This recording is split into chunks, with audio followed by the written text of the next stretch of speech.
jiwa semua, roh, menyangkut diri gaib kita yang ada di dalam badan kasar kita itu. Karena bicara Islam dan iman, untuk menuju ke ihsan, sebetulnya kita ini di samping bicara yang zahir, hakikatnya lebih bicara pada onderdil-onderdil dalam sana. Bagaimana biar hati kita ini duduknya benar, ideal, hubungannya antara diri dengan Allah. Yang dikejar umat Islam sedunia ini tah sejatinya.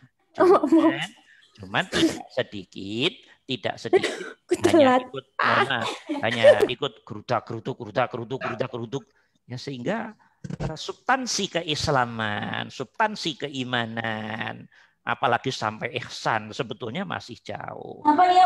Ya, tapi jangan disalahin, emang begitulah irama kehidupannya, irama kehidupan. Saya sudah mewanti banget pada teman-teman untuk tidak main-main. Ya, oke, teman-teman. Malam ini nampaknya kita akan mengkaji dari yang sangat-sangat dasar dulu karena kita akan membangun sesuatu yang kuat dari dasarnya, biar nanti saat kajian-kajian tingkat tingginya teman-teman tidak roboh di tengah jalan. Karena pondasi yang tidak kuat, dasar-dasar keislaman, keimanan yang tidak kuat, yang tidak difahami dengan ideal, yang tidak diamalkan dengan ideal, juga bisa menjadikan bangunan ini menjadi roboh. Nah, begitu, bisa dimengerti ya, teman-teman? Ya, oke, kita masuk ke ini, Mas Ulum. Kita tampilkan tag yang akan kita kaji dulu.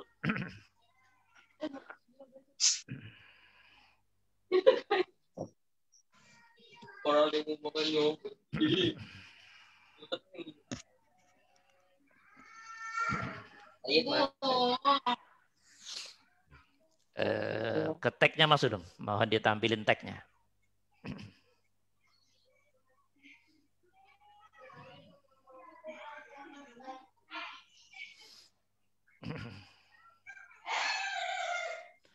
Oh, halaman yang tadi Mas Ulum, halaman berapa tadi ya? 260-an ya tadi. Ya ini naik sedikit. Ada, oke, stop. Oke, teman-teman. Malam ini kita akan mengkaji kajian yang sangat dasar dan menjadi pondasi dalam keislaman dan keimanan kita. Nanti kita bangun lebih tinggi.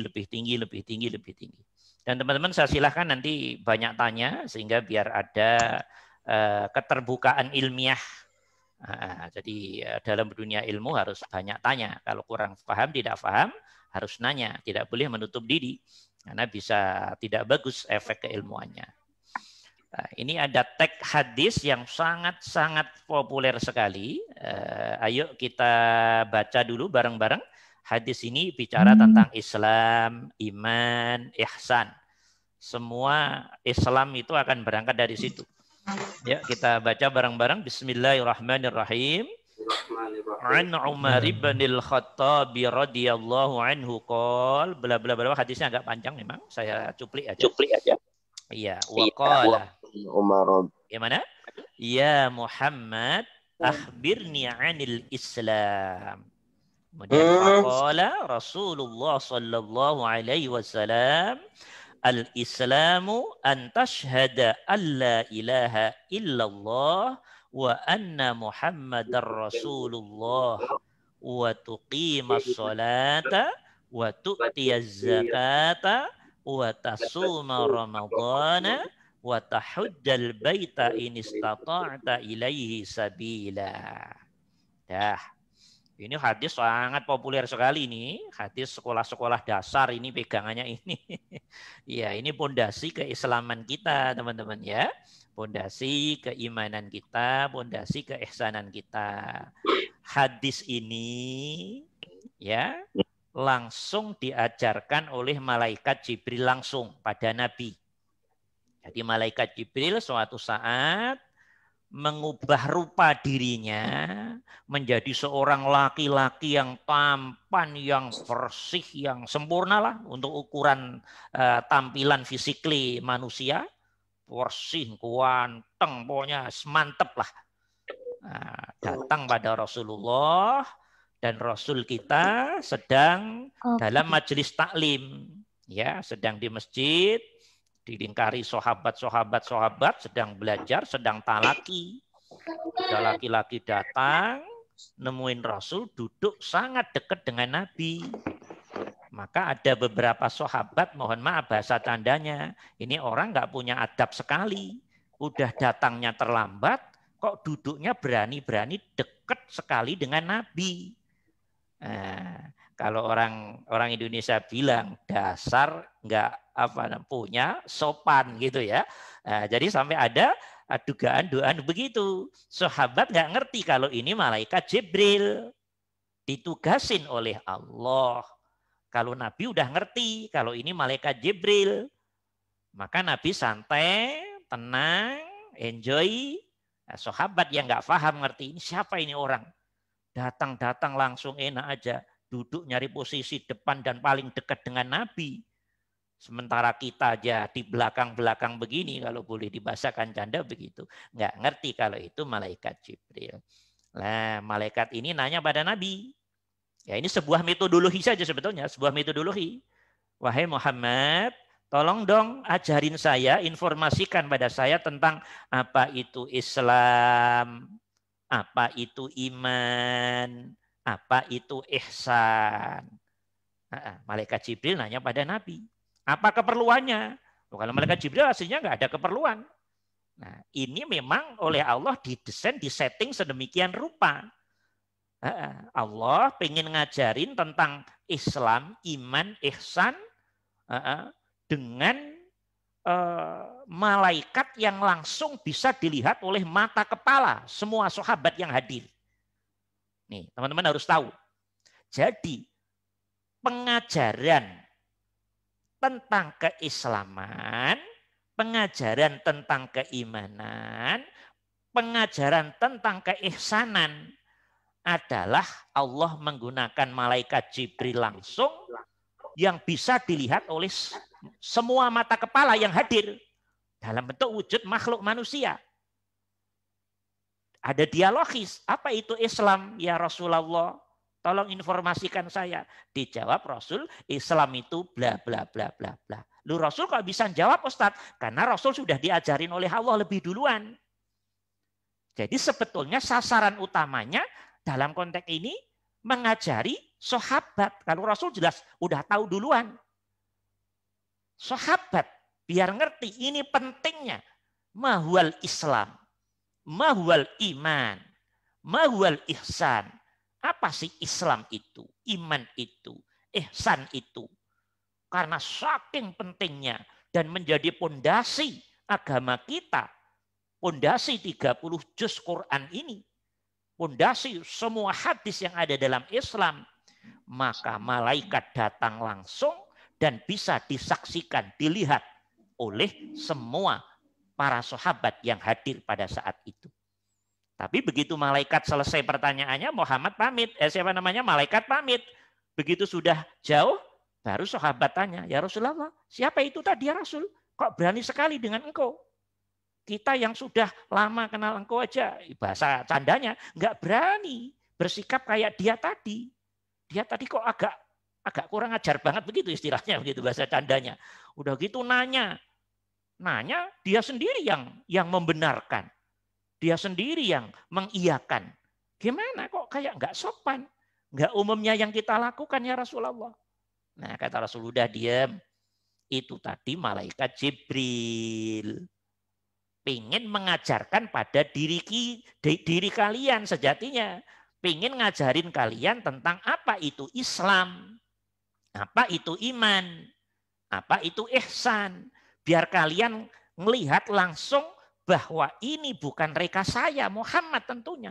Benar-benar Jibril datang langsung atas perintah Allah. Atas izin Allah. Untuk ngajarin pondasi-pondasi 30 juz Al-Quran. Dirangkum dalam hadis ini. Mahwal Islam. Mahwal iman. Mahwal ihsan. Nah gitu teman-teman. Nah hadis ini si malaikat Jibril bertanya pada Nabi kita. Pertanyaan-pertanyaan tentang apa ini? Pertanyaan pertamanya tentang apa?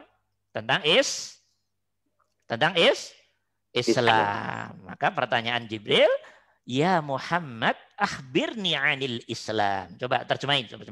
Bahasa Arabnya pintar-pintar toh? Ya, lumayan. Masuk begini nggak bisa. Ya Muhammad, akhbirni anil Islam. Yuk terjemahin, maka. Hei Muhammad, Nabi Muhammad maksudnya yang ngomong ini, yang nanya ini Jibril, yang nanya di Jibril. Akhbirni anil Islam, ayo tolong dong informasikan padaku tentang Islam. Tolong ajari tentang aku apa sih Islam itu, Muhammad, gitu loh. Faqala Rasulullah sallallahu alaihi wasallam. Kemudian Rasul menjawab bagaimana dalam hadis ini, teman-teman? Ayo, bareng-bareng. Al-Islamu an tashhada alla ilaha illallah wa anna Muhammadar Rasulullah. Dah. Nah, ayo coba terjemahin. Islam itu apa? Al-Islam, Islam yaitu satu. Ini harga mati, ini nggak boleh ditawar oleh siapapun ini. Islam itu satu. Ayo satu terjemahin tolong. Ya, antas syahada alla ilaha illallah. Ayo. Bersaksi bahwa hendaknya kamu bersaksi bahwa tidak ada Tuhan selain Allah dan sungguh Nabi Muhammad adalah Rasulullah. Jadi pondasi Islam yang pertama apa, teman-teman? Syahadat. Sekali lagi, pondasi Islam pertama, pondasi bangunan keislaman yang pertama apa? Yuk bareng-bareng. Syahadat. Syahadat tauhid, syahadat Rasul. Oke, nanti diterangin karena ini pondasi. Ini kunci ini. Satu, yang kedua yuk. Pondasi keduanya apa? Pondasi Islam yang kedua, wa tuqimas sholata. Yang kedua, kamu mendirikan sholat. Harga mati, ini pondasi. Ya, wa tuqimas sholat.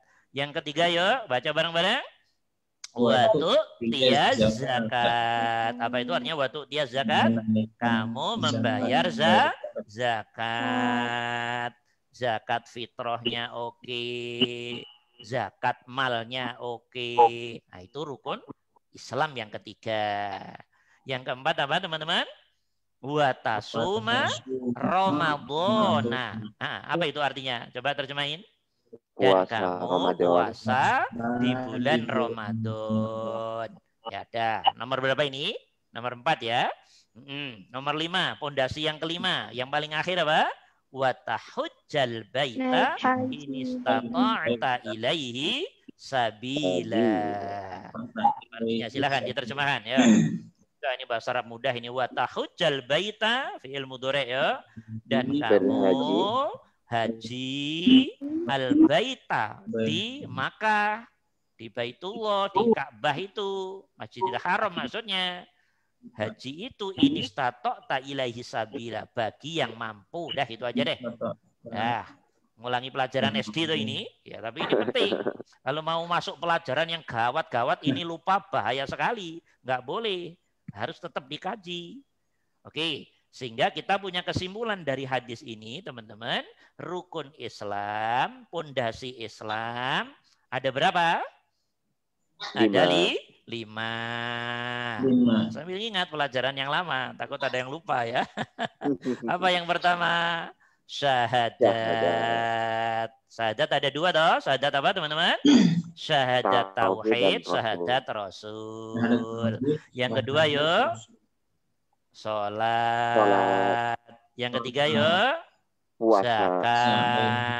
zakat. Jangan puasa dulu.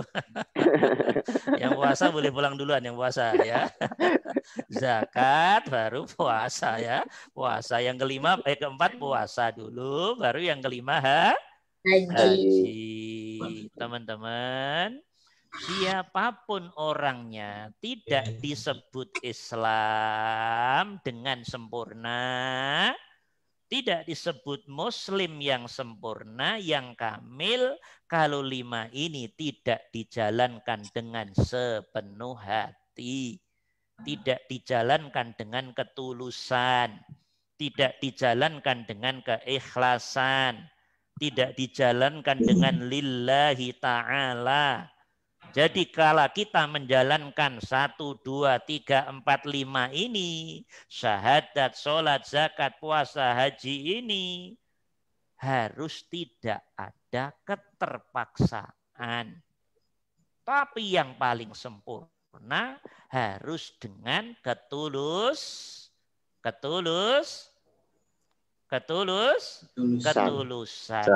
keikhlasan.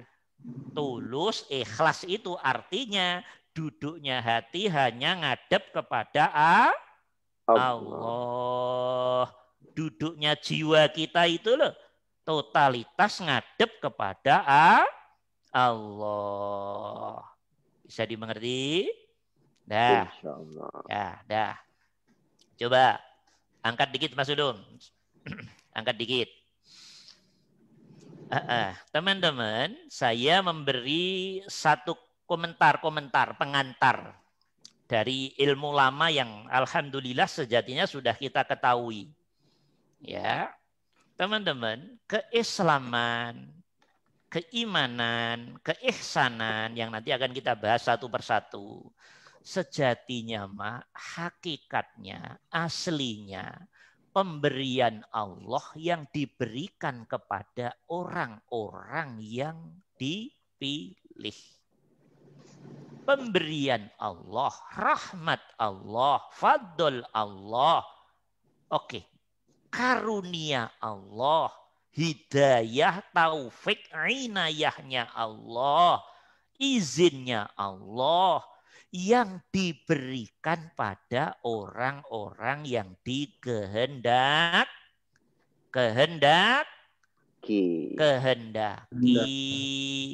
Pertanyaan saya, bisa tak ada orang Islam, iman, ihsan, tapi nggak dikehendaki Allah? Ada nggak?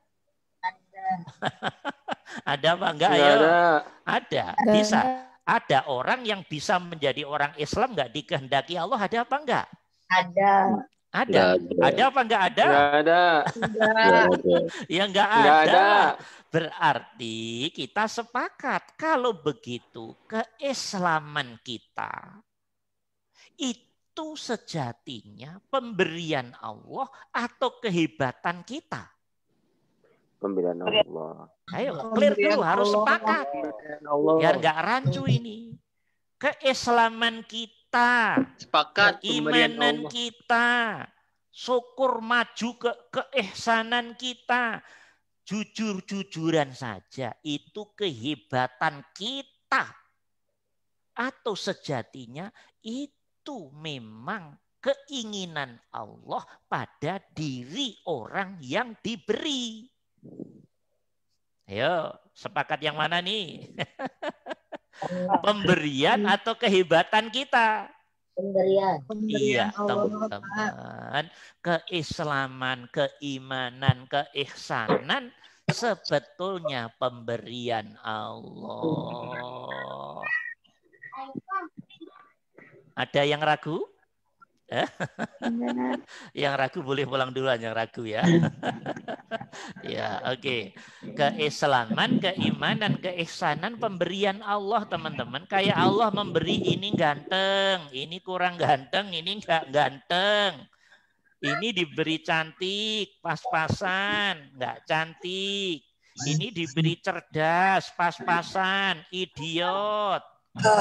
Oke, ini diberi hitam sekali, ini diberi sawo matang, ini diberi putih. Bukankah semua fakta kehidupan yang berlaku pada diri kita sejatinya pemberian Allah? Ya toh? Clear toh? Clear apa enggak? Clear ya, insya Allah clear. Jadi Islam, iman, ihsan sejatinya fadlnya Allah, rahmatnya Allah. Allah. Hidayah, taufik, dan inayahnya Allah. Dah, clear. Ya. Pertanyaan saya. Kalau sudah ngerti Islam, iman, ihsan, dengan berbagai macam sebab akibatnya untuk masuk ke sini yang Allah mainkan. Setelah seseorang dipilih oleh Allah Islam, iman, ihsan, benar apa tidak? Kalau ngerasa wah, kalau ngerasa tinggi, kalau ngerasa paling, jadi dirinya merasa wah karena sudah dapat iman Islam, dan orang di luar diri kita yang nggak dapat Islam, iman, ihsan, kemudian ada dimensi kita rendahkan. Ada dimensi kita hina. Ada dimensi kita pandang lebih rendah. Dan kita memandang kita lebih tinggi. Keadaan hati yang seperti itu kira-kira pas apa enggak? Enggak pas. Kalau enggak pas itu benar apa salah? Salah. Jujur-jujuran aja. Benar apa salah? Salah. Sekarang saya tanya, ada enggak orang yang membanggakan, menyombongkan, mewahkan dirinya atas nama keislaman, keimanan, keihsanannya? Ada apa enggak? Banyak. Nah, kenapa bisa begitu? Tolong dijawab. Kenapa ada orang Islam, iman, tiap hari sholat, tapi dalam hatinya, pikirannya, ngerasa wah aja, gue yang paling, gue. Nggak malu tak pada Tuhanmu. Nggak malu tak pada Allah. Bagaimana kita diberi sesuatu yang menjadi mutiara, bukannya bersyukur, bukannya tawaduk, bukannya andap asor, bukannya rendah hati, tapi justru ngerasa wah, ngerasa ngelonjak, ngerasa ego, ngerasa bangga, dan semua orang di luar dirinya selalu dipandang lewat rasa dan sadarnya rendah, hina. Masya Allah. Saya nanya, ini jangan kajian tinggi-tinggi dulu, sederhana dulu. Saya nanya, kalau ada orang Islam, keadaan hati dan pikirannya begitu, padahal tiap hari sholat, itu kira-kira benar apa salah? Salah. Nah, Belum benar. yang benar, boleh pulang duluan yang benar ya. Belum Ya benar. Allah. Wong Islam Salah, itu salah. diberi Allah, iman diberi. Paham nggak? Kata diberi paham apa enggak? Paham, Ustaz. Ande kita lahir oleh Allah, roh kita diletakkan di bapak ibu yang Yahudi atau Nasrani atau komunis atau ateis atau primitif atau Hindu atau Buddha atau Konghucu atau Zoroaster dan banyak yang lainnya. Ande roh kita, jiwa kita dimasukkan di sono, kita kira-kira jadi apa? Ayo, jadi apa kira-kira? Ayo, lahir oleh Allah dijadikan anaknya orang Yahudi. Kira-kira kita jadi apa? Kira-kira. Ande ini berande-ande. Jadi Yahudi. Yahudi. Loh, yang masukin roh Jadi itu siapa Yahudi. itu? Yang masukin roh ke dalam rahim itu siapa itu? Kerjaannya siapa itu? Allah. Allah. Gitu loh, paham apa enggak? Nah, kita ketepatan oleh Allah dalam rencana besarnya Allah. Dalam kodok dan kodarnya Allah. Ini namanya ini. Jadi anaknya Pak ini, Bu ini. Tinggal di desa ini Indonesia. Mayoritas Muslim. Ya Otomatis. Karena bapak ibunya Islam, mayoritas lingkungannya Islam, sekolahnya ya belajar Islam, ya insya Allah Islam. Tapi potongan kita lahir di Cina, ya jadi komunis mau apa lagi? Andai kita oleh Allah diletakkan di Rusia, ya jadi ateis, mau jadi apa lagi? Bapak ibunya ateis, kanan kiri semua ateis kok. Sekolah semua bukunya ateis kok. Masa mau Islam sendiri? Ya kalau toh ada, itu hidayah. Proses hidayah yang sangat ketat itu. Kalau kita lahir di India, di tengah-tengah Hindu, ya Hindu mau apa lagi? Sepakat toh ini insya Allah? Iya, sepakat. Masa ada yang mau mengelak kayak begini? Fakta begini. Andai kita lahir di tengah-tengah Eropa, Amerika, yang mayoritas Kristen, dan Kristen sekarang sudah mencapai 2,7 miliar. Islam sekarang baru mencapai 1,9 miliar. Jadi selisih kurang lebih 800 juta nih kita sama Kristen. Andai kita lahir di Amerika dan seterusnya, Eropa dan seterusnya, potongan kita jadi apa itu? Jadi Kristen. Ya jadi Kristen mau jadi apa? Iya. Dah, lanjutkan sendiri. Yang meletakkan diri kita ke kandungan itu bukan kita, tapi Allah. Tolong dipahami. Gitu deh teman-teman. Berarti artinya apa? Artinya kehidupan ini adalah sunnatullah. Yang diinginkan oleh Allah ya seperti ini. Bisa dimengerti? Boleh bertanya Pak Yai? Entar dulu, jangan nanya dulu. Nanyanya nanti. Jangan Ini nanya. masih kuliah asik-asik, dikat-kat terus saja. Dicatat yang mau nanya dicatat. Ini kita belum bahas ayat, saya baru mancing-mancing biar teman-teman pada emosi. Ya, Pak Yai, siap. ya enggak, ini canda saja. Nanti ayatnya kita bahas, hadisnya kita bahas gitu loh. Ya, jadi tentunya dengan logika sederhana ini saja. Kejernihan hati dan pikir ini dari fakta yang jelas nggak terbantahkan ini. Loh, berarti kehidupan ini maunya siapa? Maunya Allah. Masa maunya kita? Memang kita ada mau itu? Ya nggak bisa. Wong kita yang letakkan Allah kok. Semua peristiwa kehidupan itu sejatinya sutradaranya siapa? Allah. Lah tuh mulai pinter. Penulis naskahnya siapa? Allah. Iya. Korektornya siapa? Korektornya Allah. Allah juga.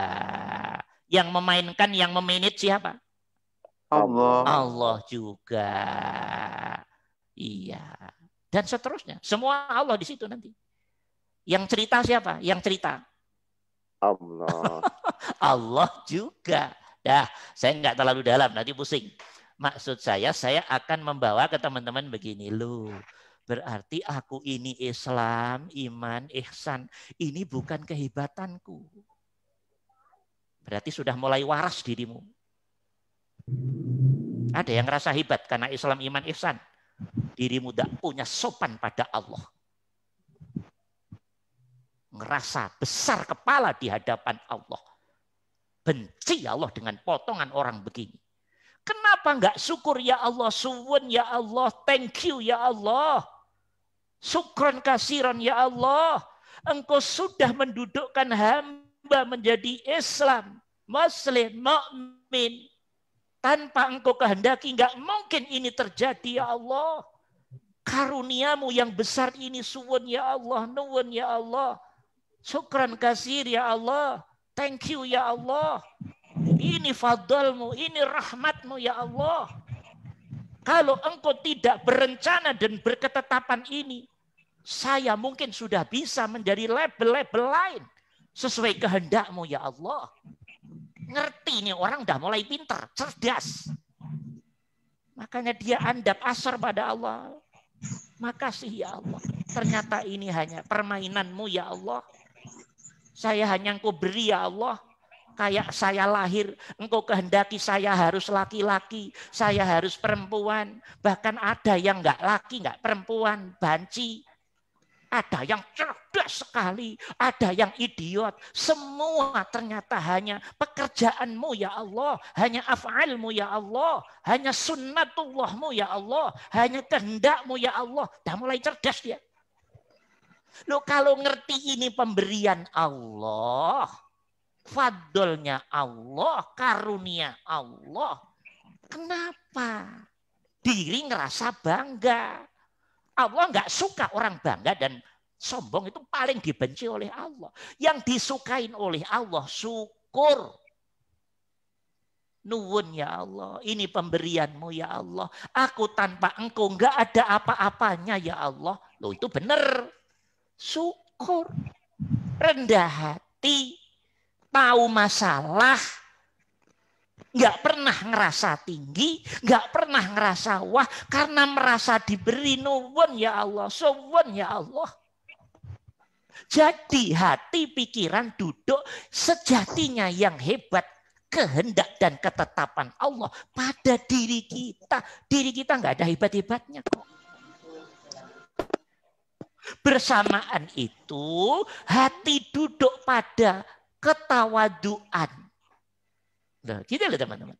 Jadi Islam, iman, dan ihsan bukan untuk sombong-sombongan. Bukan untuk bangga-banggaan. Bukan untuk ngangkat diri. Tidak.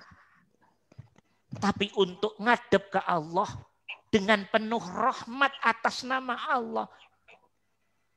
Oke. Dan merendahkan hati, bahkan merendahkan diri. Kalau memang diri sejatinya hanya diberi oleh fadlnya Allah saja.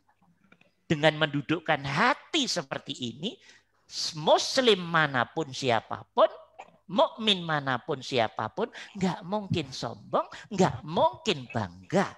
Tapi insya Allah duduknya syukur, duduknya tawadhu. Dan satu sisi dia bisa memahami semua label di luar dirinya. Juga hakikatnya memang itu kehendak Allah. Kalau nggak kehendak Allah, kehendak siapa?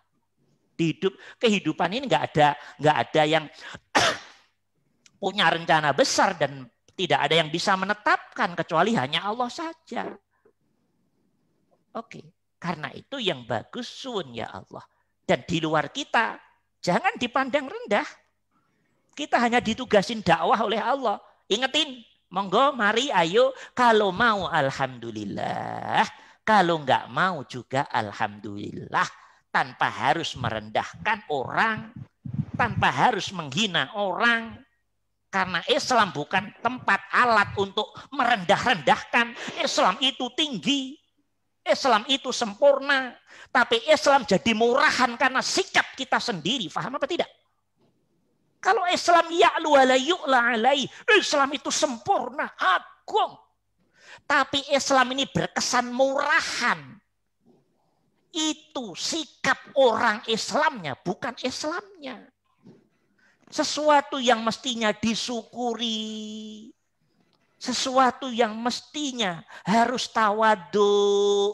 Kenapa kita bersikap berlawanan dari itu? Mewah-wahkan atas nama agama. Mewah-wahkan atas nama label-label apa. Ya Allah, di mana hatimu di hadapan Allah? Enggak malu tak pada Allah. Kalau enggak malu namanya waras apa enggak? Enggak malu itu waras apa enggak? Iya, emang Allah pernah nyuruh begitu? Allah enggak pernah nyuruh begitu. Nanti kita bahas ayatnya satu-satu. Kamu Islam karena saya, bukan karena ente, kata Allah. Kalau enggak saya buka hatimu, kamu akan jadi hati yang tertutup. Dan tetap tidak akan bisa menerima iman. Hadisnya banyak sekali.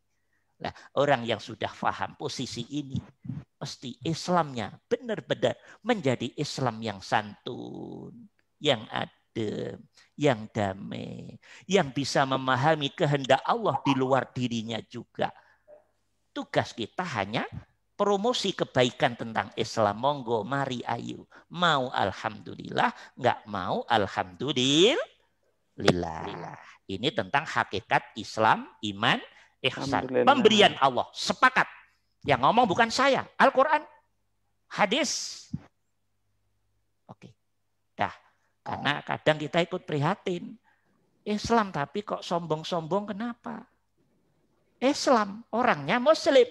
Tapi kok bangga-bangga belagu-belagu atas nama agama kenapa? Emang Allah suka begitu? Enggak. Paling dibenci oleh Allah. Kalau sombong, bangga, belagu, wah, ngerasa tinggi, mengatasnamakan agama. Ini perbuatan paling dibenci oleh Allah. Karena agama hakikatnya kedamaian. Agama hakikatnya ketentraman, ketenangan, kesejahteraan batin. Agama hakikatnya saling menghargai. Duduk sama rendah, berdiri sama tinggi. Sesama hambanya Allah apapun labelnya. Karena diri sudah paham. Label-label di luar keislaman, keimanan. Itu pun hakikatnya juga permainan iradah dan kudrohnya Allah. Permainan, keinginan dan ketetapan Allah itu sendiri. Di alam semesta ini nggak ada daun jatuh pun yang tidak direncanakan oleh Allah. Apalagi kita yang segede-gede ini manusia yang menjadi topik kehidupan. Masa Allah nggak tahu? Ya tahu, memang itu topik kehidupan itu kita manusia. Malaikat dibuat untuk manusia, jin, setan, iblis dibuat untuk sistem manusia. Matahari dibuat untuk kepentingan kehidupan manusia. Hewan, tumbuhan dibuat untuk kepentingan manusia. Oksigen, karbon semua dibuat untuk kepentingan manusia. Air dibuat untuk kepentingan manusia. Angin dibuat untuk kepentingan apa yang tidak untuk manusia? Kita topik kehidupan, teman-teman. Kita ini topik kehidupan. Dan alam semesta sebelum terjadi, rencana Allah sudah rapi sekali di sana. Sampai Allah bilang dalam hadis qudsinya, siapa yang tidak mengimani qada dan qadarku, silahkan mencari Tuhan selain aku. Dan pergi dari bumiku, kata Allah. Siapa yang tidak mengimani qada qadarku, rencana-rencana besarku dalam kehidupan ini, silahkan cari Tuhan selain Allah. Selain aku, kata Allah. Dan jangan tinggal di bumiku. Nah, kalau nggak tinggal di bumiku, di mana lagi? Ini bahasa Allah yang sangat keras sekali. Ini bahasa kasarnya. Ente ini kok nggak pintar sekali sih. Kalau nggak pintar apa namanya? Kurang Nggak pintar apa namanya? Kurang BUDUH ya. Ente itu loh nggak pintar Bodoh. sekali. Saya harus ngomong apa lagi nih kalau di bahasa kasarkan gitu.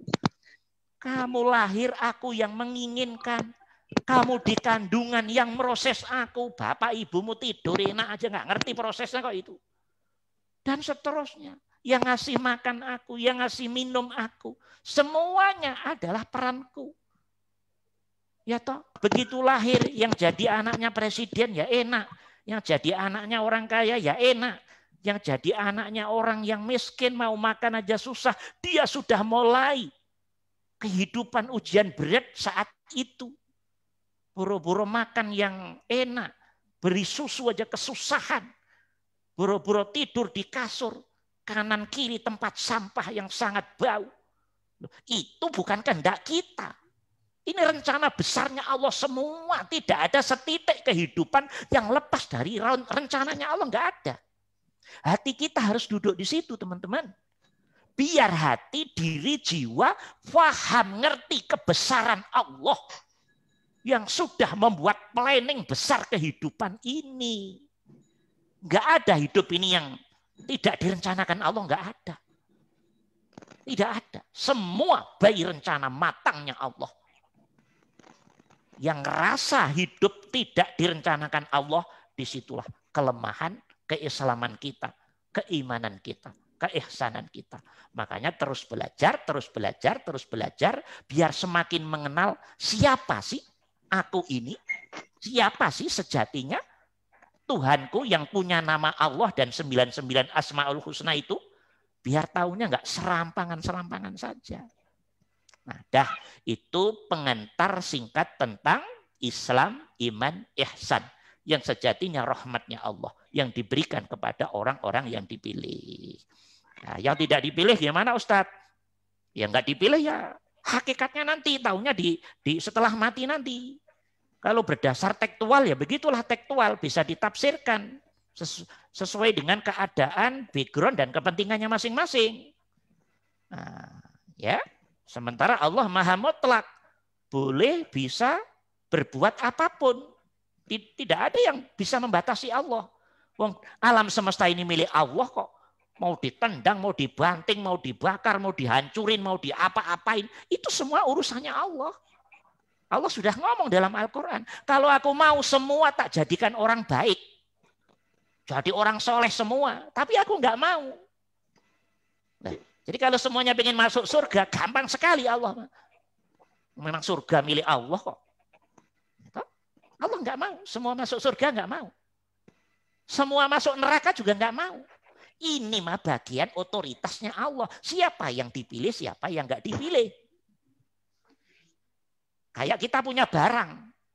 Namanya saya punya kertas. Kertas mau saya sobek, mau saya bakar, mau saya masukin ke air, mau saya apa. Itu terserah saya, milik saya kok. Nah, alam semesta ini milik Allah teman-teman. Kita ini milik Allah. Jadi mau diapakan pun. Itu hak mutlak prerogatifnya Allah. Akal tidak berhak untuk mengukur Allah. Akal tidak berhak untuk mengukur kebenaran hakikinya Allah atas nama ukuran akal yang sangat terbatas. Apalagi akalnya masih kotor. Gitu loh teman. Kalau akal mah gampang, lemahnya gampang. Nabi Ibrahim suruh nyembelih anak itu sama akal udah ditolak. Mana ada orang tua suruh nyembelih anak, itu akal pasti akan menolak. Kerja akal begitu. Anak kecil mati, logika pasti nolak. Hanya orang gila yang enggak nolak. Nah, itu akal. Karena itu kata Allah, kamu jangan pernah mengukur aku dengan makhluk. Termasuk makhluk adalah akal kita. Akal itu ibarat alat itu kalkulator, komputer gitu aja. Alat dia dibuat dengan dosis-dosis tertentu. Akal itu tidak mutlak. Yang mutlak hanya Allah. Bagaimana akal yang sangat terbatas melihat Allah yang tidak terbatas. Nggak waras banget toh ya. Akal untuk memperkuat, yes. Tapi akal tidak boleh melebihi. Iya. Kuasanya Allah. Kemutlakannya Allah. Otoritasnya Allah. Karena memang alam semesta ini milik Allah. Mau diapain. Allah mau buat apa saja. Kayak apa saja. Itu terserah Allah. Sekarang gini teman-teman, saya kasih contoh. Setan, iblis, wah itu Masya Allah loh teman-teman. Umurnya ribuan tahun. Jauh sebelum Nabi Adam dibuat, setan iblis ini udah wah Masya Allah. Ibadahnya luar biasa alim. Iblis setan itu pernah jadi penasehatnya malaikat. Oke? Pernah ditugasi oleh Allah menjadi untuk tawaf terus di Baitul Ma'mur dan seterusnya. Karirnya udah luar biasa tingginya, kedekatannya dengan Allah. Tapi satu saat hanya ngerasa wah bangga karena suruh menghormati Adam nggak mau. Sorry, saya udah lebih senior suruh ngurmatin barang makhluk baru begini. Hanya ada rasa gitu saja sebetulnya. Tapi Allah nggak suka punya rasa begitu. Berarti dia sombong, dia sok, dia wah. Merasa dirinya lebih baik daripada Adam. Allah nggak suka. Oke, kalau gitu kamu saya kutuk. Tapi setan iblis bagaimana? Siap ya Rob, siap menerima punishment. Loh. Coba, setan iblis gentle sekali. Dia ngerasa salah, diberi kutukan oleh Allah, dan siap menerima tugasnya Allah. Saya telah bersalah. Potongan kita berani begitu? Setan kayak iblis? Setan gentle, siap ya Allah. Tapi mohon izinkan hamba ya Allah untuk menggoda seluruh anak Adam ya Allah. Silakan kata Allah, silakan goda anak Adam. Goda. Ya, untuk saya sesatkan ya Allah. Silakan. Kamu sesatkan silakan. Maka kemudian setan iblis ditanam oleh Allah menjadi sistem diri kita yang akan selalu berkolaborasi dengan diri, dengan jiwa, dengan nafas. Di diri kita ada setan, jin, iblis, ada malaikat, ada semuanya lengkap di diri kita ini. Memang itu bagian sistem diri kita. Tapi setan gentle, siap ya Allah. Kamu nanti di neraka selama-lamanya, siap ya Allah. Loh, coba. Kalau kita boleh main logika nih. Kalau boleh main logika, kok kayaknya Allah nggak adil ya. Setan iblis kan ahli ibadah. Ribuan tahun dia mengabdi pada Allah. Hanya salah sombong doang saja. Allah nggak suka, udah kamu di neraka selama-lamanya. Dan setan iblis siap ya Rob menerima tugas. Maksudnya suruh menjadi pemain antagonis. Nah, kita aja yang terlalu ini ya. Tambah satu tugas lagi. Menyesatkan manusia dalam hati manusia, dalam pikiran manusia. Ya siap ya Rob, siap. Saya jalankan. Nah, sekarang bandingkan dengan kita. Bandingkan dengan manusia. Dikit-dikit dengan akalnya. Selalu pengen ngatur-ngatur Allah. Selalu pengen Allah harus tunduk dengan akalmu. Masya Allah. Setan aja nggak berani begitu loh teman-teman. Iblis, separah-parahnya setan, iblis nggak pernah berani begitu. Iblis itu, setan itu hanya ngerasa, masa saya suruh ngurmatin junior? Hanya gitu saja sebetulnya. Saya kan lebih senior. Loh, kalau kita manusia, dosa yang potongan begitu bisa dihitung apa enggak? Ayo saya tanya, bisa dihitung apa enggak? Sombongnya, belagunya, bangganya, nyebelinya, semua macam-macam, enggak kehitung itu. Kayak gitu ngerasa lebih bersih dari setan. Masya Allah, enggak paham setan diri kita ini. Setan itu ahli ibadah. Setan itu umurnya panjang dan taat sekali pada Allah. Taat. Dikira setan nggak taat pada Allah itu berarti nggak paham itu, nggak paham setan itu. Taat pada Allah teman-teman. Saking taatnya, udah kamu neraka siap ya Rob loh. Kalau kita molet-molet suruh di neraka. Iya apa enggak? Nah ini gambaran biar teman-teman tahu. Oh gitu ya. Oh berarti selama ini yang ruwet itu kita. Ya itu sudah tahu itu. Selalu Allah kita ukur dengan logika kita. Allah harus tunduk pada logika kita. Kalau sedikit begini, loh kok begini kok begini. Kapan sujud kita pada Allah? Siap ya Allah, sami'na wa ata'na. Nggak usah banyak ngomong, sami'na wa ata'na ya Allah. Kapan hati pikiran duduk seperti itu? Kita kan sukanya begitu, tak? Iya apa enggak ini? Jujur-jujuran. Yeah. Allah ngomong begini, diserengkal begini. Allah begini enggak adil. Allah begini enggak masuk akal. Nah, kalau Nabi Ibrahim suruh bunuh anaknya, Ibrahim ngomong ini Tuhan macam apa ini? Habis Nabi Ibrahim. Tapi karena Nabi Ibrahim ngerti untuk menerima kebenaran bukan pakai akal, tapi pakai hati. Pakai rasa. Maka teman-teman harus tahu 124 nabi dan 313 rasul yang disebutkan Al-Quran hanya 25 menerima ilmu dari Allah. Semuanya by rasa. Semua pakai rasa alam hati. Allah ngerti, nggak pakai pikiranmu, nggak pakai akal. Karena akal pasti selalu menolak, dikit-dikit ditolak yang nggak sesuai dengan mizanul akalnya. Karena akal yang masih kotor, setannya gede-gede di situ. Setan bisikin ke akalmu, seret, langsung direspon. Wah ini nggak masuk akal, ini nggak logis, ini Allah nggak adil. Oh ini selalu seperti itu kerjaan logika kita, selalu menyangsikan Allah, selalu meremehkan Allah, selalu merendahkan Allah, selalu menolak Allah. Wes, mau terima mau nggak terima, faktanya seperti itu.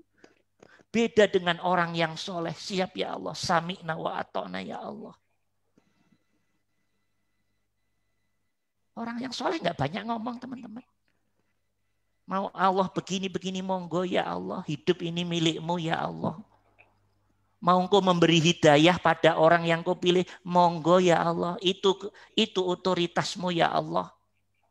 Mau engkau tidak memberi hidayah pada orang, monggo ya Allah. Itu otoritas mutlakmu ya Allah. Engkau pengen membuat orang idiot, udah idiot miskin sekali. Monggo ya Allah, itu kehendakmu ya Allah. Itu kemutlakanmu ya Allah. Allah pengen buat orang yang kau ganteng, cantik, cerdasnya minta ampun. Monggo ya Allah, itu kebesaranmu, kehebatanmu ya Allah, kesempurnaanmu ya Allah. Jadi nggak ada yang salah. Semua yang diperbuat oleh Allah. Dan alam semesta inilah sebetulnya wujud keinginan dan ketetapannya Allah. Cuman diri yang belum paham Allah, yang nggak paham Allah, suka nyewotin Allah terus. Jadi Tuhanmu tiap hari kamu sewotin terus karena kebodohan kita tentang Allah. Allah buat hujan deras dikit sewot. Allah bikin panas dikit sewot. Iya tak? Iya apa enggak ini? Iya. Allah bikin gempa dikit sewot. Padahal kita orang Islam kok banyak gempa. Apa urusannya? Kalau Allah sudah menguji, nggak pandang bulu apapun, siapapun. Itu kemutlakan Allah. Sujudlah hatimu, pikiranmu pada iradah dan kudrahnya Allah di situ. Jangan nyewotin Allah terus. Kapan Allah benernya di matamu? Tiap hari Allah kamu demo terus. Tiap hari perbuatannya Allah kita tolak terus. Bisa dimengerti. Kapan kita sujud pada Allah? Kapan kita mensucikan Allah dari perbuatannya Allah? Nah gitu loh teman-teman. Tapi logika kan enggak toh. Nah, dah saya enggak panjang-panjang. Ini mancing aja. Maksud saya biar teman-teman mulai cerdas. Secara akademis loh, biar oh iya ya. Selama ini saya kok biar mulai ngerasa begitu juga. Alam semesta itu digenggam oleh Allah, dikuasai oleh Allah. Alam ini enggak ada yang memanage kecuali Allah. Jadi fakta apa yang berlaku di alam, ya itulah sejatinya maunya Allah seperti itu. Tinggal akalmu mau enggak sujud pada Allah. Sujud itu maksudnya ngakui secara total tidak bahwa itu bagian dari perbuatan mutlaknya Allah. Diri, hati, pikiran membenarkan. Monggo ya Allah. Nah, berarti pinter dirimu, paham. Nggak nyewotin Allah terus. Ya. Jadi ringkas cerita teman-teman. Orang yang belum paham makna keislaman yang sebenarnya. Keimanan yang sebenarnya. Keihsanan yang sebenarnya. Pasti sukanya jelek-jelekin Allah. Jelek-jelekin dengan sikapnya, dengan omongannya, dengan mimiknya, dengan indrawinya, dengan hatinya.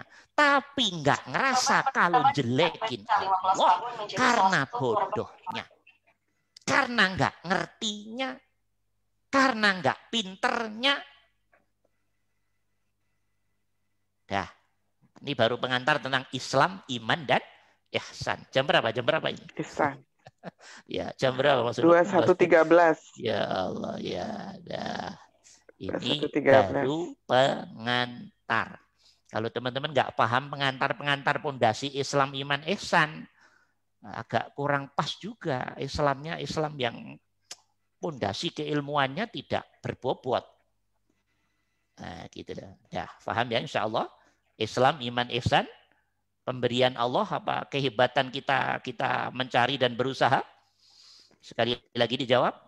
Pemberian Allah. Iya, pemberian Allah. Itu bahasa populernya fadlnya Allah, rahmatnya Allah, hidayah, taufik, inayahnya Allah pada orang-orang yang dikehendaki.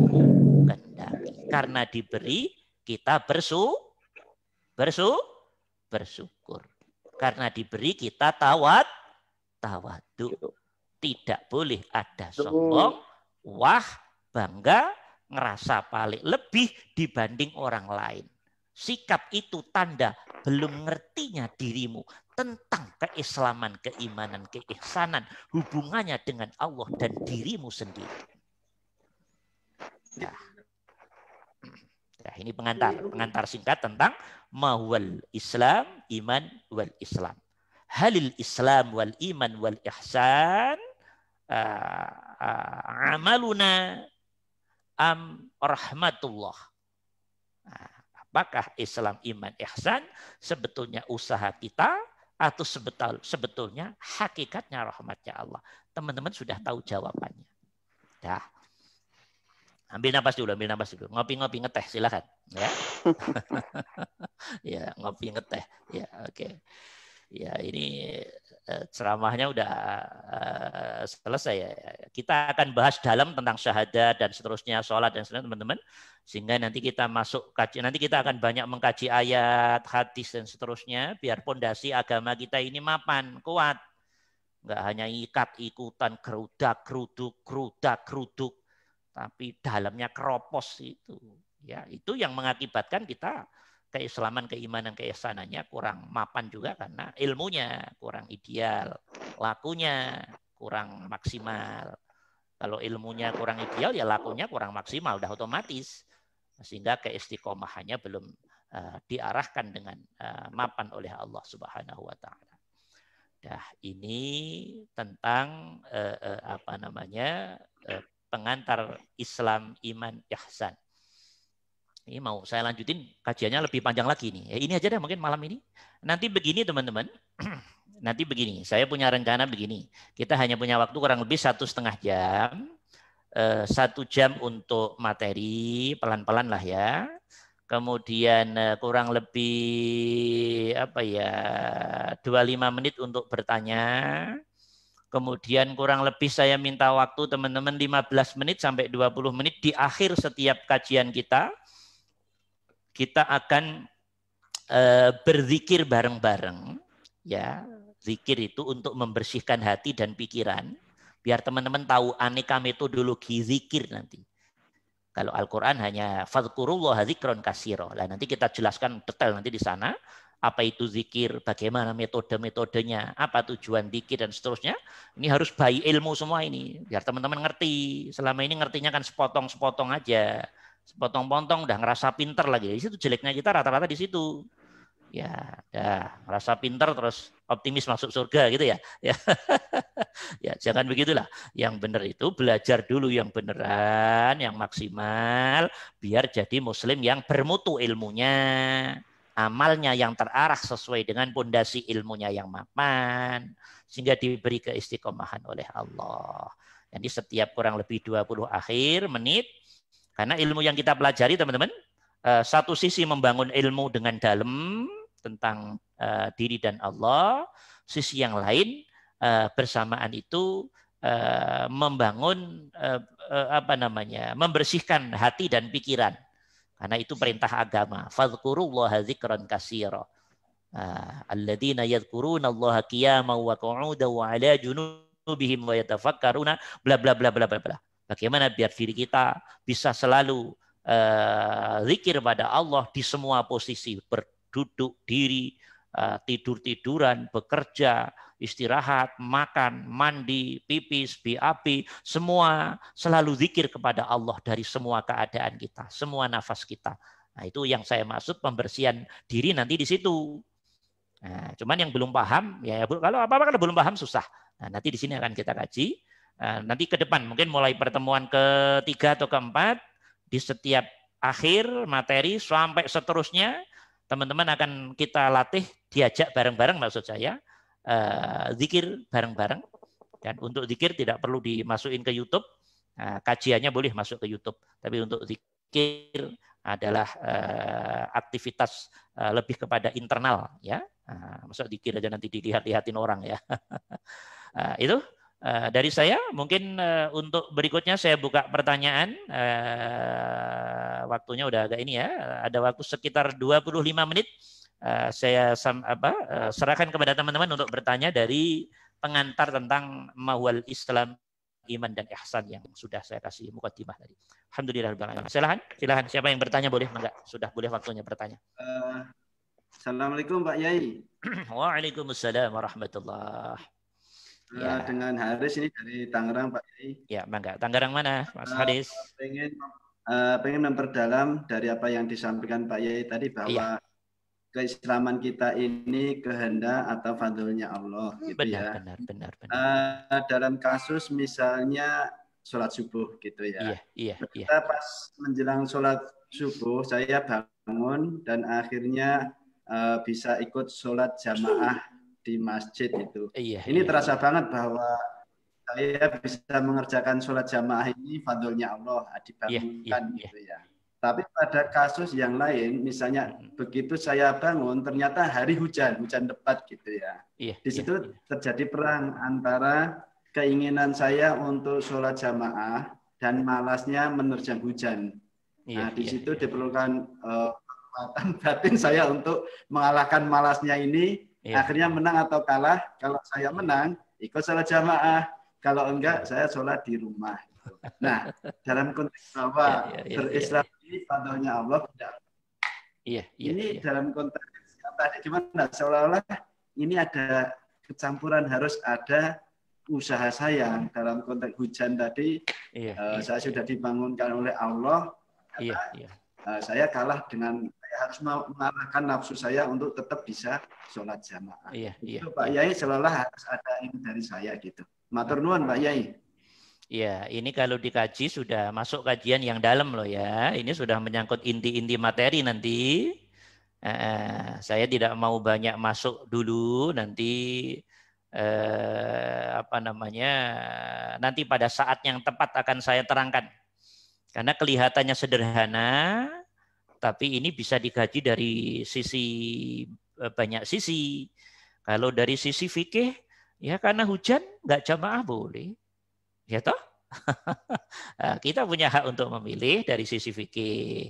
Tapi kalau dari sisi hakikat, ya kajiannya dalam. Teman-teman nanti belum sanggup nanti menerima kalau kajiannya terlalu dalam-dalam dulu. Ya. Nanti kapan-kapan pada saatnya yang tepat akan kita bahas ini, Mas Haris, ya. Tapi saya menjawabnya secara syariat aja. Syariat hujan, ya, ke masjid boleh, nggak ke masjid boleh. Ya. Kalau syariat gitu, itu syariat. Zuna zahir syariat, fikih seperti itu. Tapi kalau hakikat nanti bahasanya panjang. Nanti hakikat itu tergantung ketajaman hati dan pikiran masing-masing. Tidak bisa satu orang dan yang lain disamakan. Oke?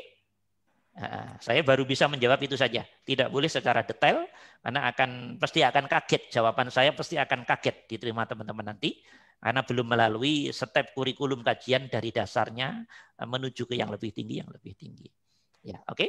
Jadi bahasa sederhananya begini, Mas Haris. Mas Haris, hujan tidak sholat di masjid.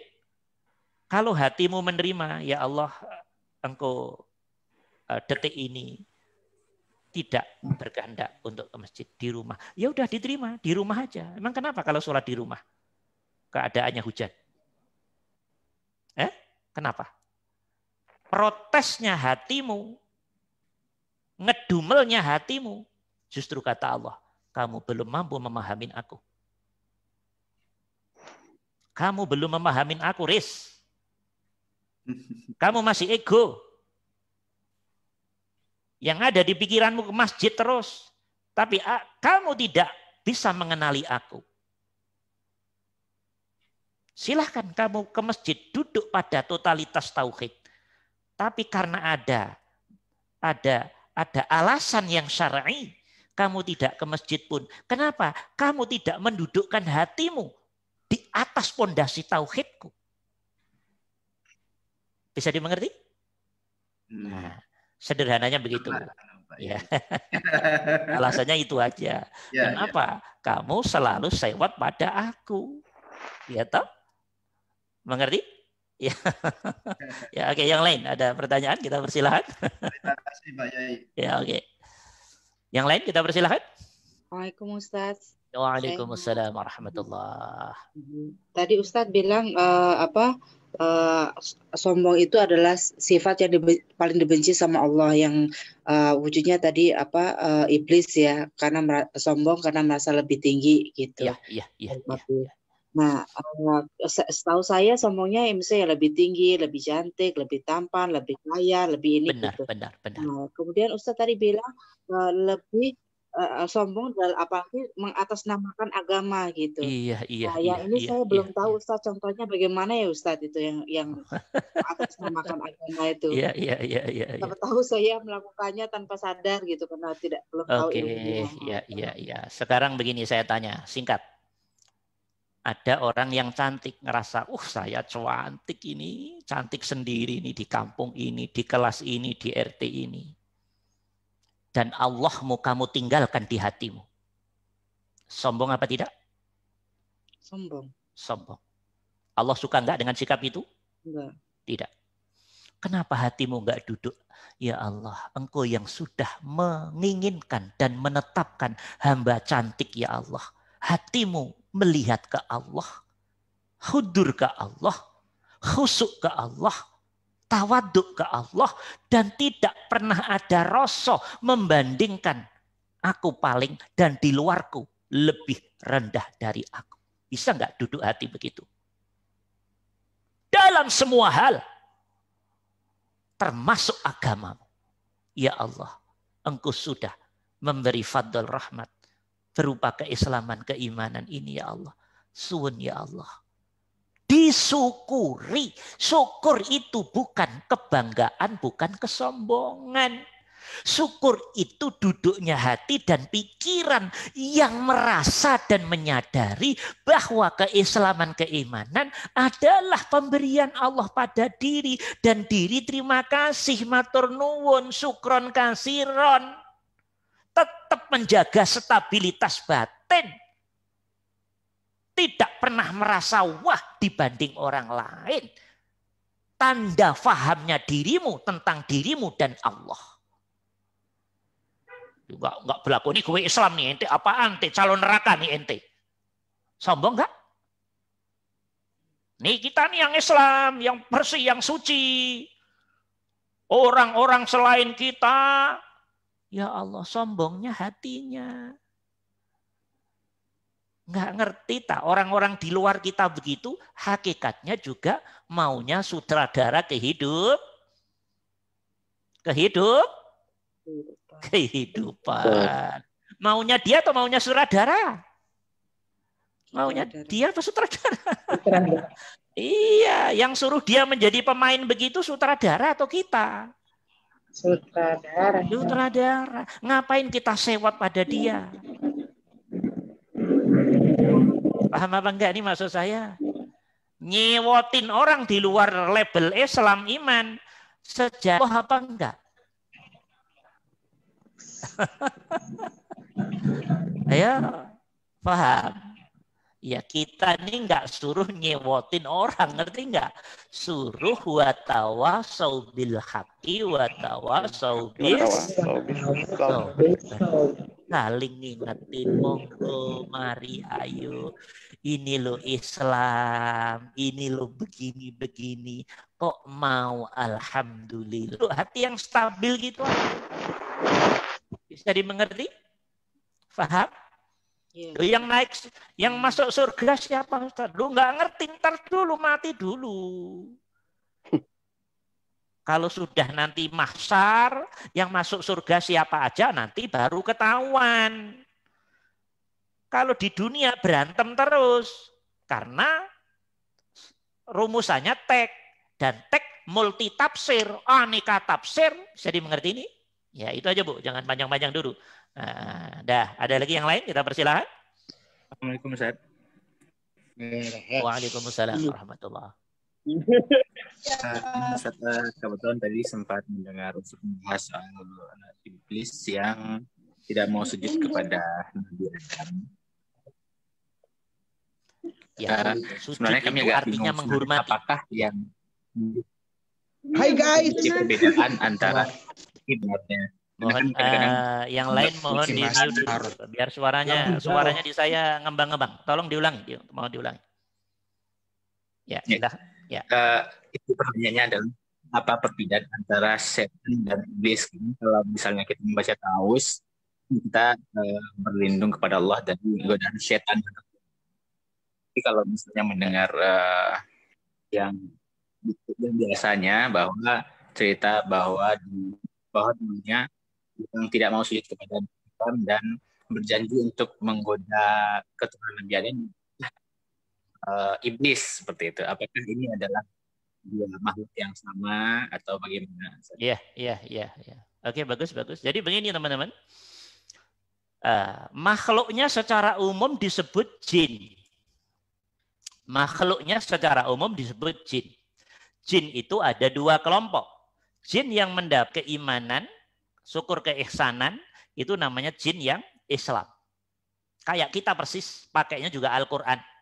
Jin yang tidak mendapat hidayah keislaman, keimanan, dia namanya jin kafir. Jin kafir itu ada namanya setan, ada namanya iblis. Bisa dimengerti? Jadi setan dan iblis itu satu istilah sebetulnya. Istilah untuk menggambarkan jenis jin yang kafir. Maksudnya jenis jin setan yang tidak kayak kita begini, tidak pakai Quran, tidak sholat, zakat, puasa, haji ini.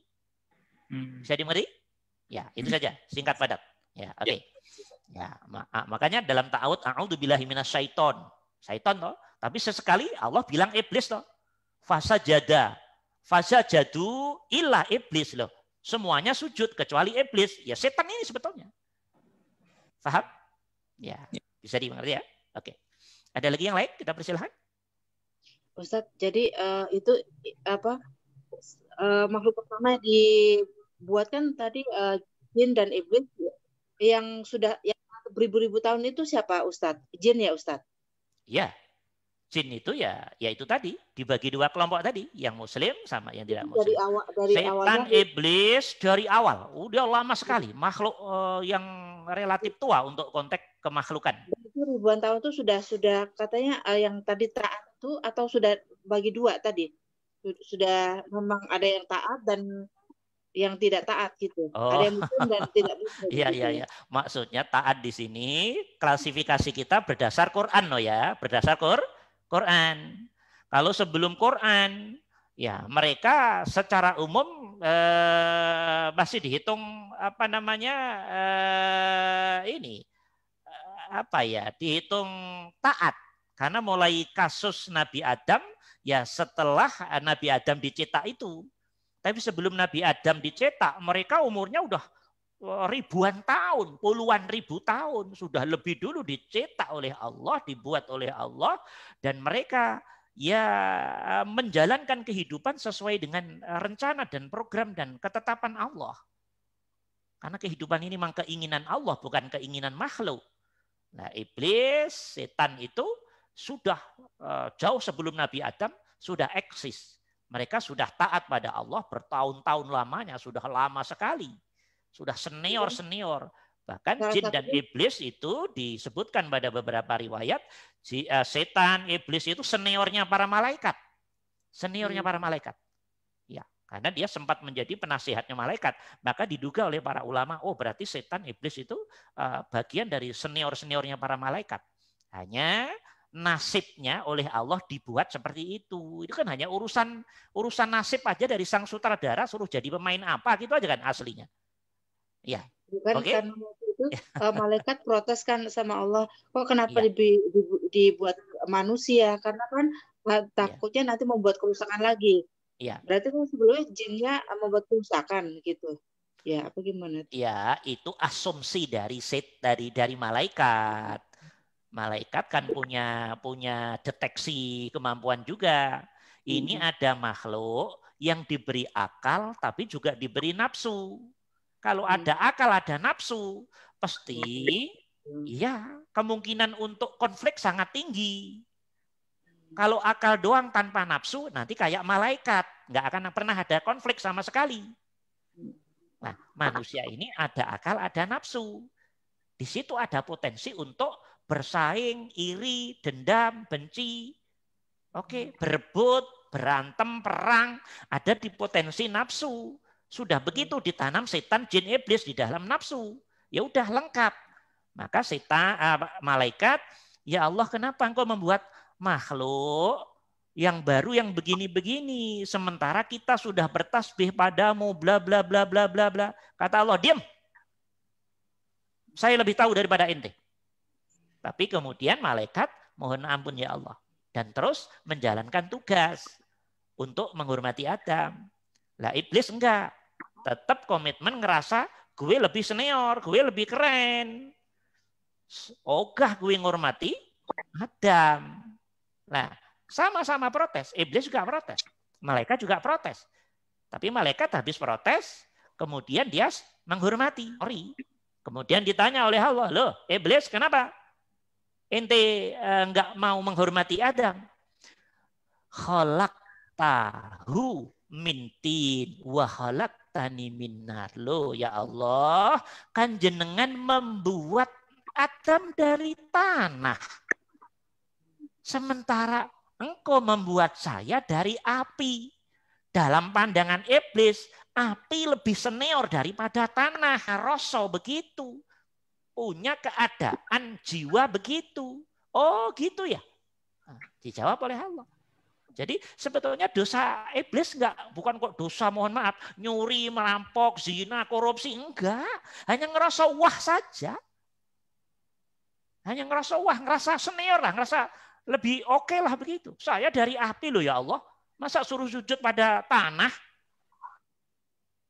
Hanya rasa begitu. Oke deh. Kalau begitu, kamu mendapat punishment dari saya. Di neraka selama-lamanya. Setan, iblis, siap ya Rob. Sami'na wa ata'na. Siap menjalankan tugas. Keren toh? Iblis, setan. Keren. Suruh menjadi pemain di neraka juga siap dia. Oke, tapi tolong perkenankan dong ya Allah. Biar saya mengganggu manusia dulu deh. Sampai hari kiamat. Ini semua aslinya ini semua permainannya Allah aja. Teman-teman yang terlalu tegang melihat cerita ini ya. Jadi yang nyuruh ya Allah sendiri gitu loh. Paham apa enggak? Cuman teman-teman diceritakan dialog ini oleh Allah dan kehilangan kendali tentang hakiki peran mutlaknya Allah. Nah, seperti itu gambarannya ya. Nah, jadi kalau saya boleh canda, dosanya iblis sama dosa kita banyakan mana? Banyakan manusia. Kita ya. Ayo sama-sama canda cerdakku. Dosanya iblis, dosanya setan sama dosa kita banyakan mana? Banyakan manusia. Nah, itu udah mulai waras itu, udah mulai cerdas, sudah mulai pinter. Tapi kenapa setan selalu kamu jelek-jelekin terus? Ngerti kalau diri kita dosanya lebih banyak dari setan. Ya apa enggak nih? Kata setan, ente enggak pinter-pinter.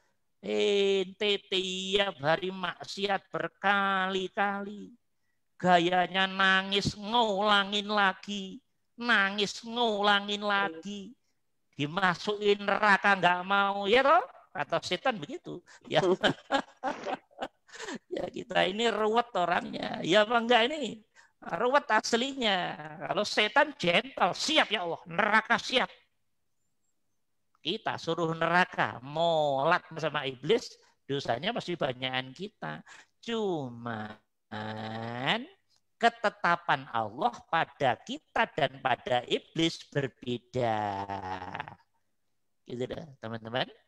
Ya dah. Biar nggak terlalu jelek-jelekin iblis banget ini maksud saya ya. Kata iblis ini nggak pinter-pinter ya, memang saya oleh Allah selalu jadi pemain begini, ini tegang-tegang banget sih gitu. Tanya dong. Ya silakan, siapa duluan mangga silakan. Saya tak ya. Assalamualaikum warahmatullahi wabarakatuh. Waalaikumsalam warahmatullah. Saya di Gandul Cinere tinggalnya dengan silakan, Ibu Yeni. Ya, mangga. Mengenai rasa sedih ya, Tat. Kalau kita suka merasa sedih banget sampai aku ingin mati, Allah ambil aja, kalau aku sudah tidak manfaat lagi di dunia ini, aku ingin segera Engkau ambil aja.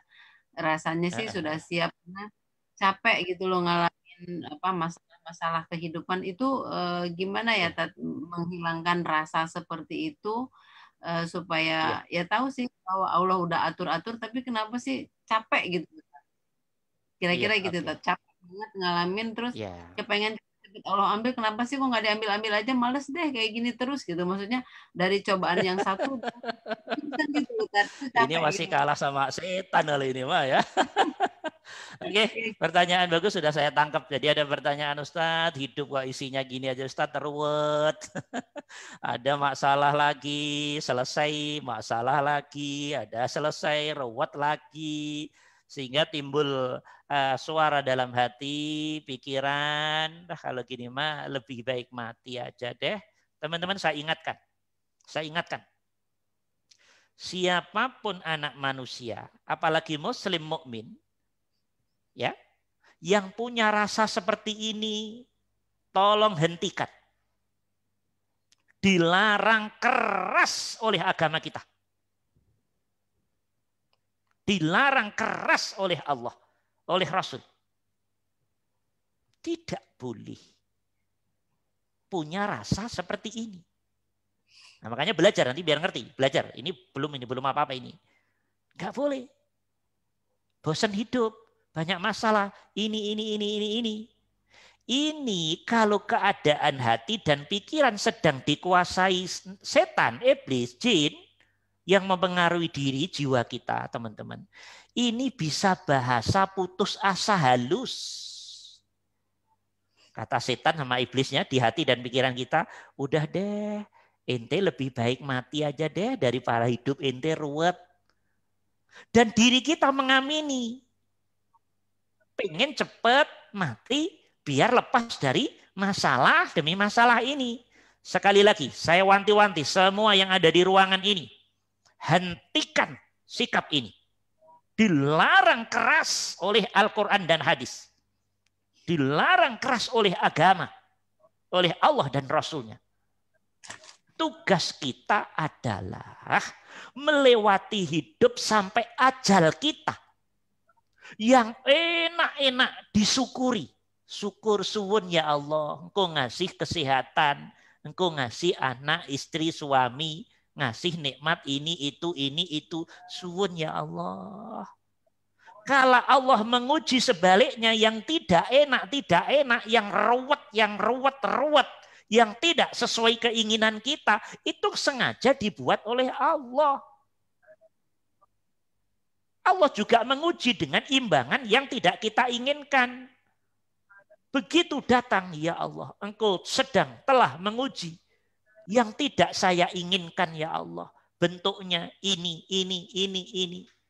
Siap ya Allah menerima, ya Allah. Sami'na wa ata'na. Jadi orang Islam itu, teman-teman, ibu-ibu, bapak-bapak, diuji dua sisi oleh Allah. Bukan orang Islam. Yang nggak kenal agama pun tetap diuji kok oleh Allah kok. Diuji yang enak-enak, satu. Kalau yang enak-enak datang pada diri kita, kita disuruh bersyukur. Menyadari, merasa itu pemberian Allah. Itu syukur namanya.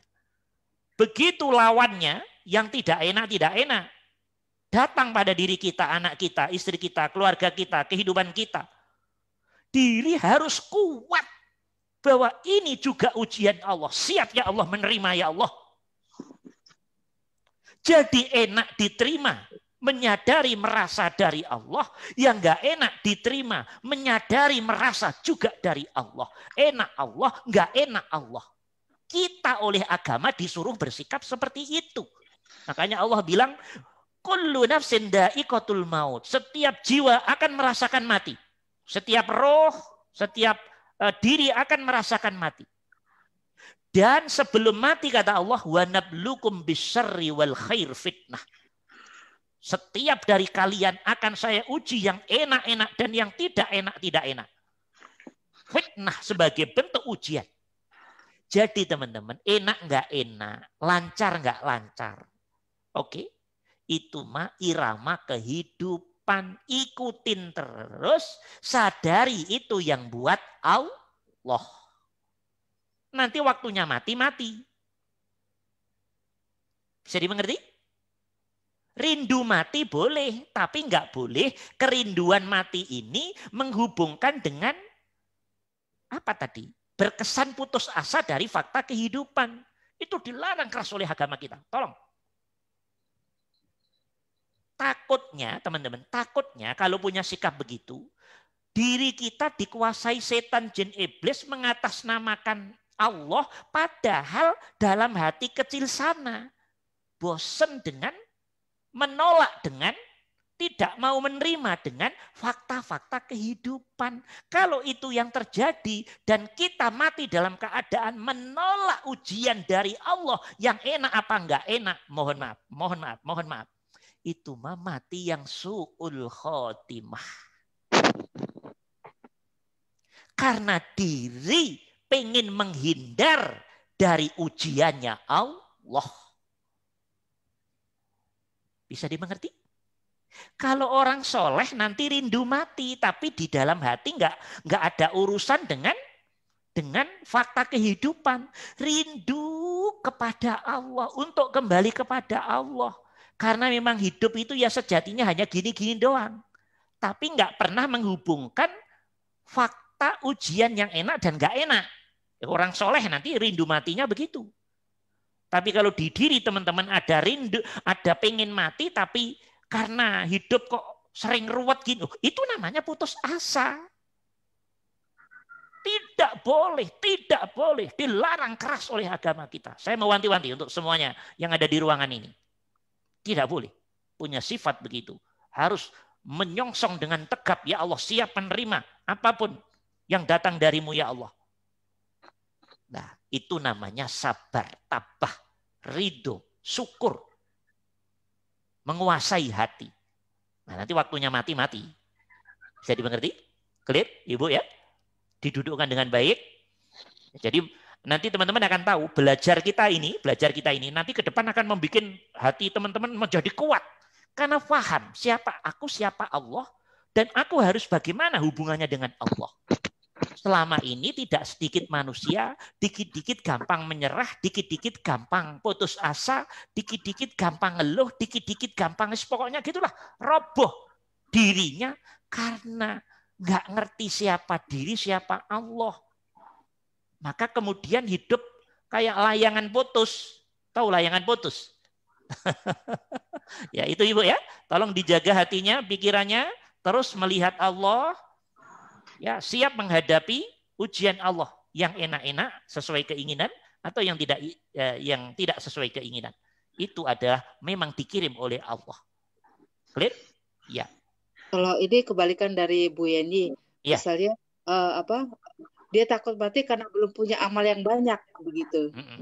Nah, terus saya tanya, kapan punya amal yang banyak?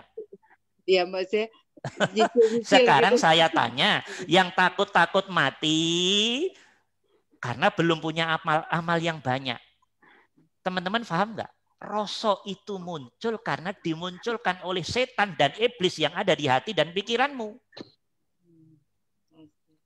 Sampai umur 80 tahun tetap aku belum punya amal yang banyak. Pasti akan begitu setan ngomong.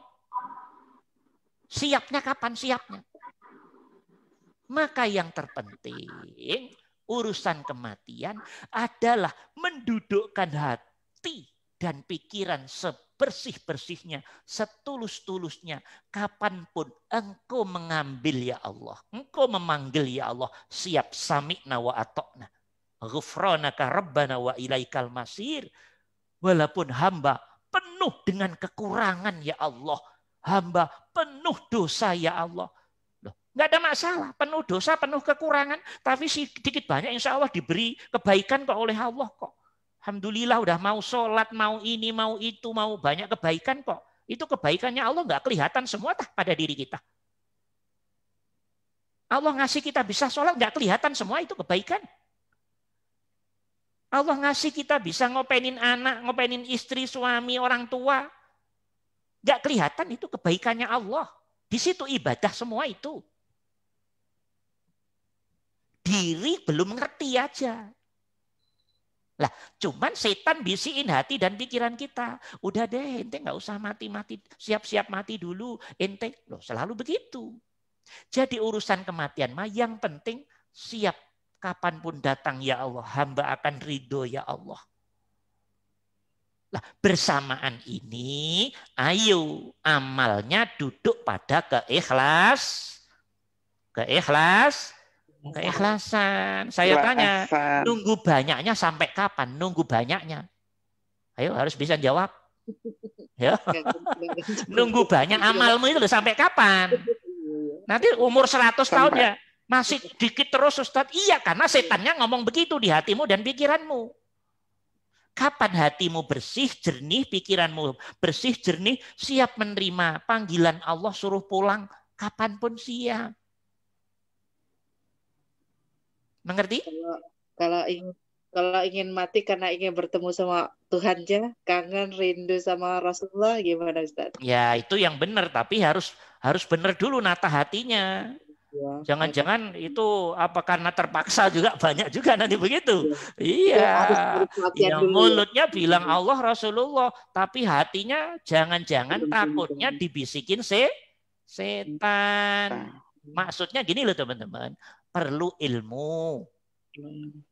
Bisa dimengerti? Nah, ilmunya salah satu ini nanti akan kita bahas yang begitu-begitu. Setan tuh pinter bisikin, pinter sekali. Ya. Ya, oke. Satu lagi. Oh, waktunya. Ustaz. Assalamualaikum Ustaz. Silakan. Nanti yang lain kalau ada pertanyaan di WA, nanti akan kita jawab semua ya, insya Allah. Ya, Ustaz.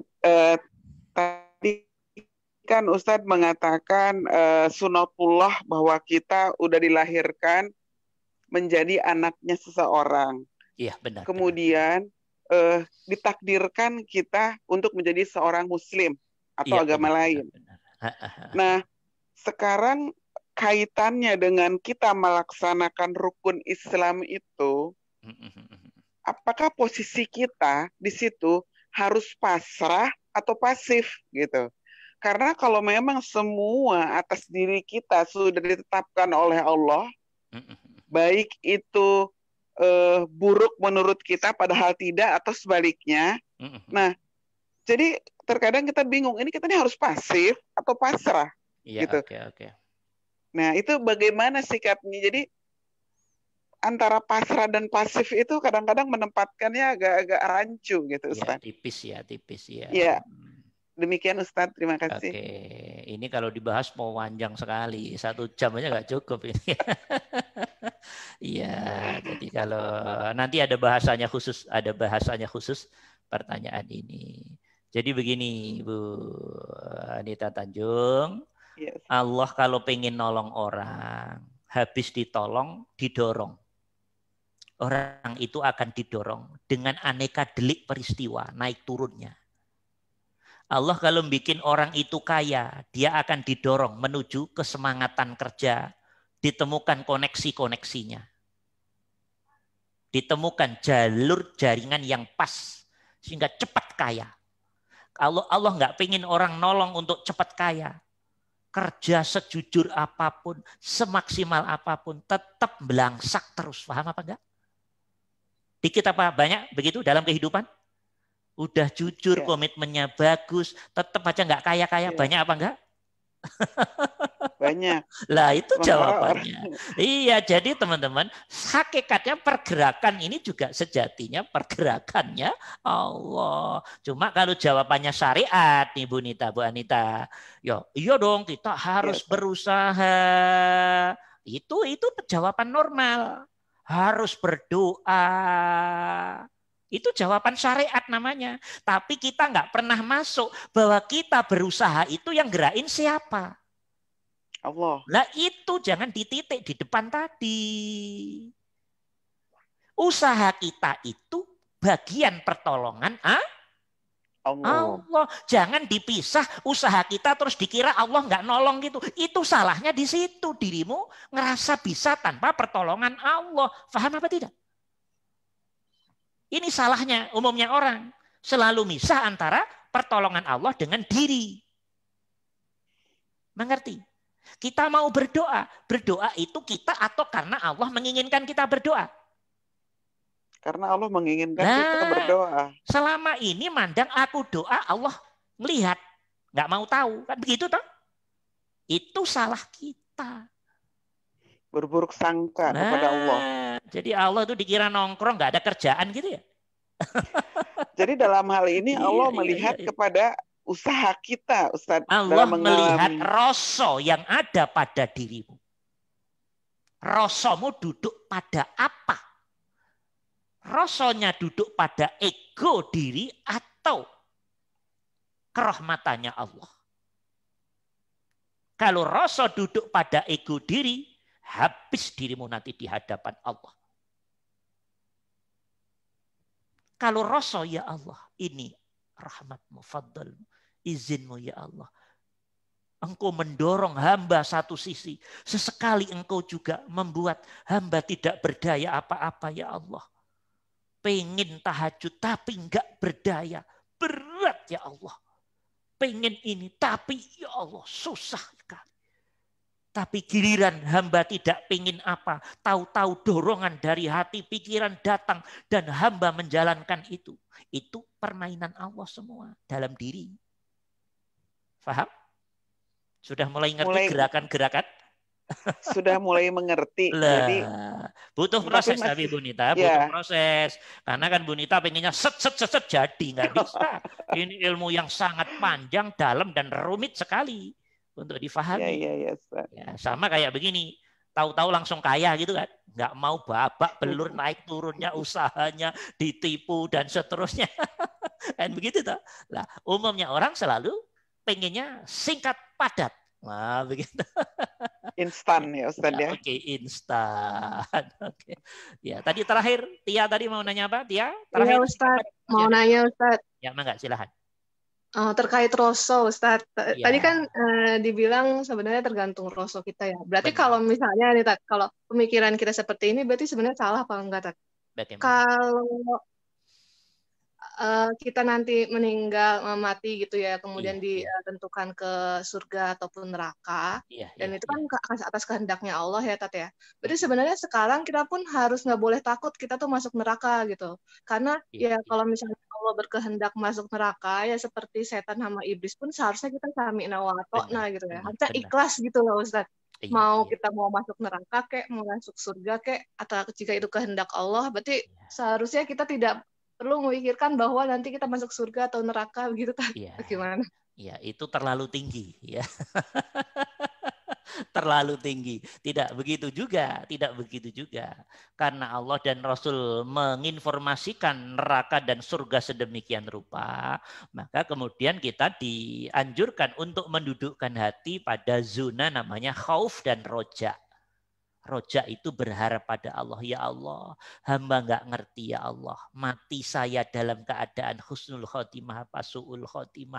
Karena itu rahasiamu ya Allah. Karena itu terus bimbinglah hamba ya Allah. Terus tolong hamba ya Allah. Nah, ini namanya roja. Bersamaan itu juga khauf, takut. Kalau engkau nggak nolong hamba dengan hidayahmu, taufikmu, inayahmu, rahmatmu, fadlmu, izinmu ya Allah. Hamba pasti akan jadi orang yang rugi ya Allah. Nah, kayak Nabi Adam. Rabbana zalamna ya Allah. Hamba sudah zalim ya Allah. Sudah dosa, sudah maksiat ya Allah. Sama kayak kita. Banyak zalimnya, banyak maksiat. Nabi Adam sekali aja udah kayak begitu. Kalau engkau nggak ngampuni ya Allah, hamba termasuk orang yang rugi di dunia dan akhirat. Loh, ya sama kayak kita. Andai dosa-dosa kita nggak diampuni oleh Allah, kita akan termasuk orang yang rugi. Pertanyaannya, berapa persen dosa kita yang diampuni oleh Allah? Tidak ada yang tahu. Oke? Jadi jangan terlalu pede juga Tia ya. Ya gitu, tapi jangan begitu. Itu kajiannya udah tingkat tinggi nanti. Oke ya? Iya, begitu ya begitu, tapi jangan begitu.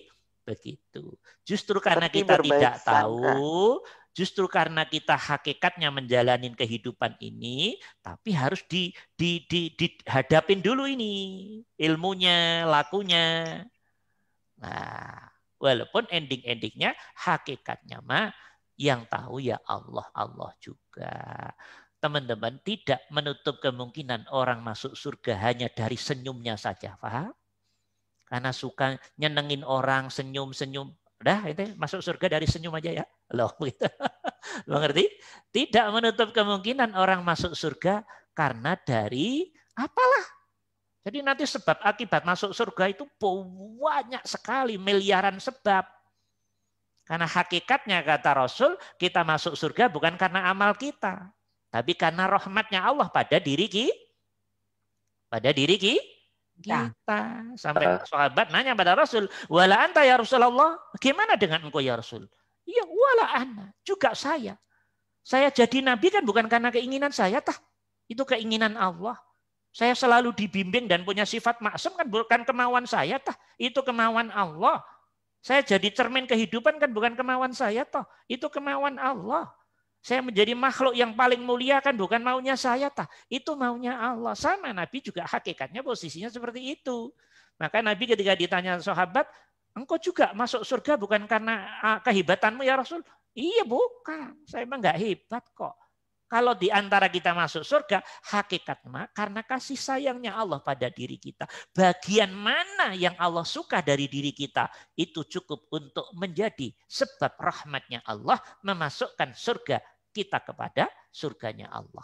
Gitu dah, paham? Jadi jangan sok ego, masuk surga karena ini. Nggak ngerti, masuk surga itu nggak ngerti. Mati aja belum kok. Nah, gitu lah ya.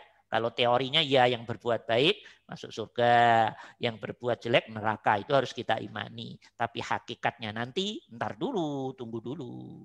Itu dia ya, bisa dimengerti ya. Ya, oke. Waktu kita udah habis teman-teman. Nanti insya Allah kita lanjutin yang akan datang. Ya, mohon untuk rutin karena kajiannya akan semakin dalam. Tapi teman-teman saya wanti-wanti yang ikut kajian ini. Jangan mentang-mentang ikut kajian ini nanti di luar ngomongnya semuanya Allah. Lo nggak boleh begitu. Nggak boleh menjadi ilmu murahan. Karena semuanya Allah itu harus dibuktikan. Ilmumu harus kuat dulu. Setelah ilmumu kuat harus laku dulu. Kalau sudah laku sampai tujuan, oh benar ternyata semuanya Engkau ya Allah. Jangan belum apa-apa udah obral semua Allah, jangan begitu. Nanti jadi ilmu murahan nanti. Jadi setiap sesuatu ada proporsi, situasi dan kondisinya masing-masing. Kayak bakul jamu nanti diobral, nggak ngerti urusan ini. Ya, oke, alhamdulillahirabbil alamin. Mudah-mudahan ada manfaatnya teman-teman ya. Di hari pertemuan ketiga atau keempat setiap akhir ini nanti waktunya akan kita jadwal untuk materi sekian, pertanyaan sekian. Di akhir akan kita selalu isi untuk tadrib, pembersihan hati dan pikiran. Biar kita segera, ya mudah-mudahan bahasa candanya segera Allah sampai kepada Allah Subhanahu wa taala. Cukup sekian. Oh, Mas Randy bareng ikut Mas Randy. Ya, Masya Allah. Wah, alhamdulillah ya, berarti banyak ngaji ya, manfaat insya Allah waktunya. Ya, oke. Cukup sekian. Assalamualaikum warahmatullahi wabarakatuh. Waalaikumsalam.